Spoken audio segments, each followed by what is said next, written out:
इंकलाब जिंदाबाद, इंकलाब जिंदाबाद।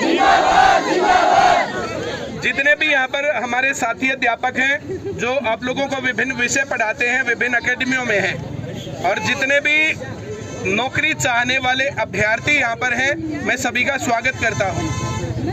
यहाँ पर हम लोग इकट्ठा हुए सीईटी को क्वालिफाइंग नेचर का बनवाने के लिए। उसके लिए हमने मुख्यमंत्री जी के नाम ज्ञापन डीसी महोदया के माध्यम से पहुंचा दिया है।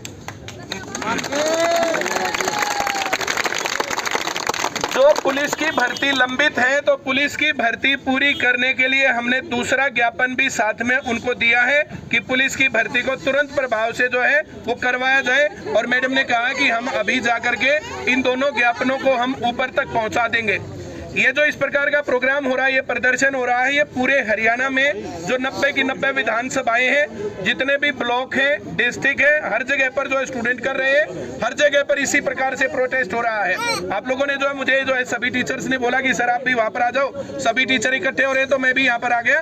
वरना जो ये हर जगह पर इसी प्रकार से काम चल रहा है और हर एक डिस्ट्रिक्ट में इसी प्रकार से ज्ञापन, प्रदर्शन और ये धरना सब चीजें चल रही है और सरकार तक ये डिमांड पहुंचाई जा रही है। अब पूरे हरियाणा का युवा जाग गया है और डिमांड जैसे धीरे धीरे पूरी होती जा रही है, तो वैसे ही ये डिमांड भी पूरी होगी। सभी को मैं आश्वस्त करता हूं इस बात के ऊपर। हम लोगों ने पहले डिमांड उठाई थी कि बिना खर्ची और बिना पर्ची के फेयर सिलेक्शन होने चाहिए और सरकार ने ये मांग मानी। उसके बाद बिचौलिया हावी हो गए, पेपर लीक होने लग गए और जो ये ऑनलाइन पेपर हैक होने लग गए, तो उनके खिलाफ हम लोगों ने आवाज उठाई और उसके ऊपर भी फिर हम लोगों ने जीत दर्ज की और सभी लोग जो भी जितने इस प्रकार के गैंग बनाए हुए लोग थे, सभी पकड़े गए हैं और अब इस प्रकार से पेपर लीक होने और हैक होने बंद हो गए हैं। आप सबके सामने सीईटी का एग्जाम बिल्कुल फेयर तरीके से हुआ है, इसके लिए भी ताली बजाओ जोरदार।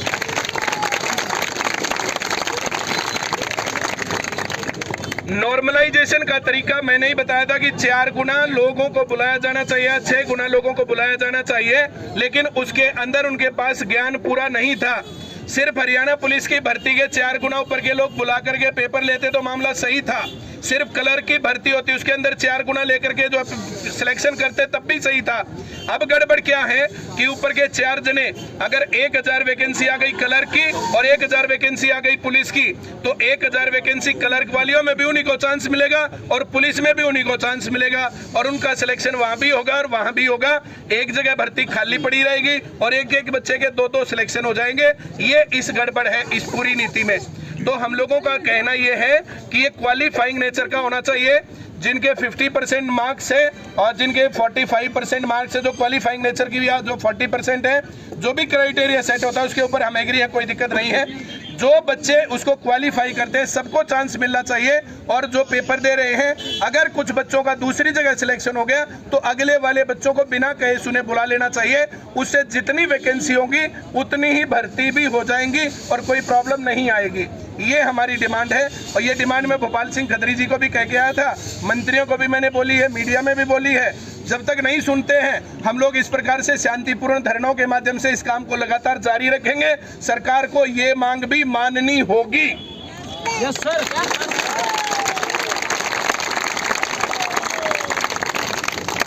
हमारी मांगे अभी भी पूरी नहीं होती हैं। उसके बाद रेगुलर भर्ती होनी चाहिए।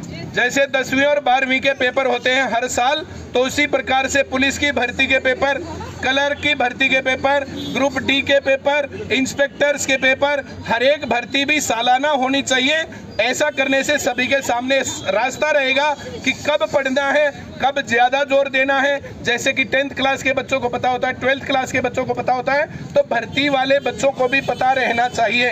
तो इस प्रकार से एक रेगुलर भर्ती का कार्यक्रम आए और लगातार कितनी भर्ती आएंगी अगले साल, ये जानकारी पहले से ही रहनी चाहिए ताकि छात्र उसके अनुरूप अपनी तैयारी कर सके। इस प्रकार की डिमांड भी हम लोग जो ये डिमांड पूरी होने के बाद फिर से उठाएंगे और फिर से इस प्रकार से हम इकट्ठे होते रहेंगे। भारत देश का नेचर देखो 2 टाइप का हो गया है। एक, हम लोगों को अच्छा पढ़ना पड़ेगा, सरकार की तरफ से अच्छी पढ़ाई नहीं है, स्कूलों को बंद करने पर या मर्ज करने पर जोर है। अच्छे टीचर भर्ती करने पर जोर नहीं है। टीचर्स की रिक्रूटमेंट आज तक 8 साल होने को है, बीजेपी गवर्नमेंट को भर्ती हुई नहीं है। लगातार मंत्रियों के सामने भी, मुख्यमंत्री के सामने भी मैंने ये डिमांड उठाई है कि आप लोग जिस टाइम पर जो भर्तियां होती थी तब तो बोलते हो खर्ची और पर्ची से होते थे बच्चे, और जो पढ़े लिखे लोग भर्ती नहीं होते थे। अब टीचर वे भर्ती है, उसके बाद आप लोगों ने भर्ती की नहीं है, तो भारत विश्व गुरु बनाने की बात किस पे आप पर करते हो? नई एजुकेशन पॉलिसी को कैसे लागू करके कैसा काम करोगे? तो ये डिमांड लगातार हमारी है। टीचर्स की भर्ती होनी चाहिए, बाकी सभी भर्तियां भी रेगुलर होनी चाहिए, ताकि सब लोगों को अपने बारे में पता रहे। 2011 में टीचर्स की भर्ती आई थी, उसके बाद टीचर्स की भर्ती नहीं हुई है पीआरटी की हरियाणा में। तो इस प्रकार की जो भर्तियां पेंडिंग है, सभी भर्तियां पूरी करने की डिमांड भी हम समय समय पर उठाते रहेंगे। इतना ही कहना मुझे है। आप सभी लोगों को क्रांतिकारी अभिवादन। इंकलाब जिंदाबाद, इंकलाब जिंदाबाद, आवाज दो, आवाज दो। धन्यवाद साथियों। बहुत बहुत धन्यवाद परिमल सर का, बड़े अच्छे तरीके से समझा। बस 2-3 वक्ता और हैं, उसके बाद फिर हम लोग प्रस्थान करेंगे। मैं इसी कड़ी में महेंद्रगढ़ से हमारे बीच में पहुंचे हैं फलक एकेडमी से मंजीत सर, इतनी दूर से आए हैं। 2 मिनट के लिए अंदर आपको मंजीत सर, तब तक दीवान जी आ जाए आप। दीवान सर, दीवान एकेडमी सर से।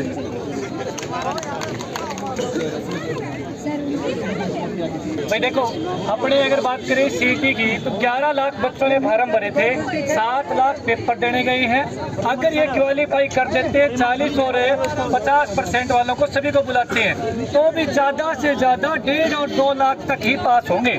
इससे ज़्यादा पास नहीं होने वाले हैं। 7 लाख ने पेपर दिए ना, उनमें से लगा के चलो अगर क्वालिफाई सभी को बुलाते हैं, है ना, तो भी 2 लाख से नीचे संख्या मिलेगी। और अभी 11 लाख की व्यवस्था 4 शिफ्ट में करी थी, तो 2 लाख की व्यवस्था 1 शिफ्ट में पेपर लिया जा सकता है आराम से। कोई लंबी चौड़ी ये भी कहानी नहीं है।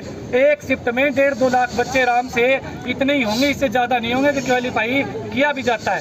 दूसरी बात, और अगर सही देखा जाए कमी और भी है, जैसे ग्रुप डी का पेपर है और ये सीटी के सी बेस के जो आगे पेपर होने ग्राम सचिव पटवारी, पहले फर्ज तो ये बनता है कि क्लर्क, टेक्निकल और जो ग्राम सचिव पटवारी है इनकी भर्ती करवाए, डी की बाद में करवाए, ताकि अब ये करेंगे क्या, उल्टा करेंगे। डी की पहले 18,000 करवा दी और उसके बाद सी की करेंगे, डी वाले बालक छोड़ के सी में जाएंगे और फिर दोबारा से भर्ती निकाल के कहेंगे 8 और निकाल दी। 18 और 8 है 26,000 दिखा देंगे, हुई कितनी 18। तो पहले सी की भर्ती हो जाए ताकि बाद में बचे हुए डी में अपना जो पेपर देना है वो दे ले, है ना, 2 बार ना हो। धन्यवाद। फलक एकेडमी महेंद्रगढ़ से मंजीत जी पहुंचे, एक बार 2 मिनट लेंगे फटाफट। नमस्कार प्यारे बच्चों, भारत माता की इंकलाब जिंदाबाद। मैं और सुनील सर है हमारे बीच में नारनौल एकेडमी से। हम दोनों बिक्के सर और परवीन उड़ान सर के एक ही फोन के साथ हम आए हैं और सोमवार को हम नारनौल और महेंद्रगढ़ में, नारनौल डीसी ऑफिस में हम ज्ञापन सौंपेंगे और महेंद्रगढ़ में अपना जो स्थानीय विधायक है उनको हम ज्ञापन सौंपने का काम करेंगे। तो जो भी हमारे टीचर साथी हैं मैं उनको भी इन्वाइट करूंगा कि वो भी एक बार हमारे साथ वहाँ भी आए। और आप सभी का बहुत ही अच्छा योगदान रहा। मैं ऐसी उम्मीद करता हूँ कि जल्द से जल्द इस कार्रवाई को आगे बढ़ाया जाए। जैसे आज बहुत से बच्चे नहीं आ पाए हैं, तो मैं एक ही आह्वान करना चाहूँगा सभी बच्चों से, इस वीडियो को आज हमने सभी बच्चों ने बनाई है, इसको ज़्यादा से ज़्यादा शेयर करें। बहुत बहुत धन्यवाद। एक बार ये सभी टीचर्स अंदर होते हैं, कुछ वक्ता रह रहे हैं, इनको बोलने दे, उसके बाद आप सब फ्री हो जाओगे। एक बार सभी टीचर आगे आ जाए। विनोद शास्त्री सर एक बार आ जाए। धन्यवाद सर। सभी विद्वान मित्रों को, एक आधा भाइयों का मोहित पुनिया को बुलाओ सर, साथियों को दंडवत प्रणाम। ऐसे अच्छा सुनो भाई, सबसे पहले तो अपने अनुशासन के लिए तालियां बजा लो। बहुत जबरदस्त अनुशासन था आप लोगों का। वंदे वंदे इनकलाब जिंदाबाद, इनकलाब जिंदाबाद। भारत माता की, भारत माता की। काम करो ऐसा कि पहचान बन जाए, काम करो ऐसा कि पहचान बन जाए, कुछ कदम चलो ऐसा कि निशान बन जाए। यहाँ जिंदगी तो सब जी लेते हैं, यहाँ जिंदगी तो सब जी लेते हैं, लेकिन जिंदगी जियो छात्र एकता जैसी के मिसाल बन जाए। 3 बातें हैं। सीईटी क्वालिफाइंग हो, इसका मतलब क्या है भाई? जैसे आज स्टेट में 90 नंबर चाहिए 150 में से, 120 वाला और 90 वाला बराबर है। वो हम नौकरी नहीं मांग रहे, हम सिर्फ ये मांग रहे कि 50 नंबर वाले को पास करो, अगले पेपर में बैठने की अनुमति दी जाए। अगर बच्चा अपनी प्रतिभा का लोहा मनवाएगा तो वहां जाके मनवा लेगा, और जिन बच्चों के 80 नंबर हैं उन पर कुठाराघात नहीं होगा भाई। वो पहले से ही इंटेलिजेंट है, वो दुगनी मेहनत से अपनी नौकरी को सुनिश्चित कर लेंगे। पहली बात तो है ये कि हमने 50 नंबर और 40 नंबर वाले को क्वालिफाई किया जाना चाहिए, ताकि दूसरे पेपर में वो आराम से अपनी परीक्षा दे सकें और अपनी मेहनत के बल पर वो कामयाब हो जाएं भाई। दूसरी बात ये है कि हरियाणा पुलिस की जो भर्ती है वो पेंडिंग है, उसको भी या बोलिए असली बात है, सुव्यवस्थित तरीके से वो भर्ती हो भाई। हरियाणा पुलिस